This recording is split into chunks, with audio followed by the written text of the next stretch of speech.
Football বিশ্বে আবারও নিজের আসল শক্তি দেখিয়ে দিল ব্রাজিল। ক্রোয়েশিয়ার মতো শক্তিশালী দলের বিপক্ষে 3-1 গোলে জয়ী। এটা শুধু একটা জয় না, এটা একটা প্রতিশোধ।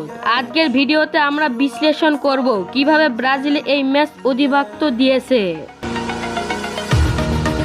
কারা ছিলেন ম্যাচের হিরো, আর ভবিষ্যতের জন্য এর মানে কি। ম্যাচের শুরু থেকে আক্রমণ ভাগে ফুটবলে খেলতে চায় ব্রাজিলকে। দ্রুত পাস, স্কিলফুল ড্রিবলিং আর প্রসেসিং সব মিলিয়ে ক্রোয়েশিয়া চাপে ফেলে দেয়। প্রথম গোল আসে অসাধারণ টিমওয়ার্ক দেখে, ডিফেন্স ভেঙে দারুণ ফিনিশিং। এটাই ব্রাজিলের ফুটবলের আসল শক্তি। ক্রোয়েশিয়া চেষ্টা করেছে ম্যাচে ফিরতে,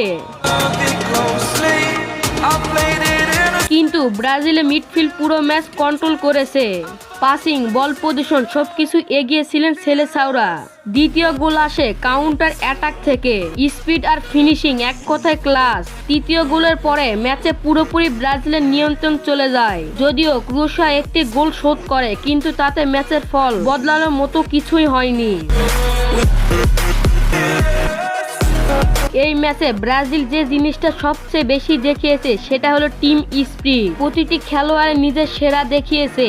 ডিফেন্স ছিল শক্তি, মিডফিল্ড ছিল ক্রিয়েটর, আর আক্রমণ ছিল মারাত্মক। এই জয়ের মধ্যে ব্রাজিলের পরিষ্কার বার্তা দিল তারা শুধু ফেভারিট না, তারা ট্রফি জেতার জন্য এসেছে। ক্রোয়েশিয়ার মতো শক্তি দলকে হারানো সহজ না, কিন্তু ব্রাজিল সেটা করে দেখিয়েছে স্টাইলে।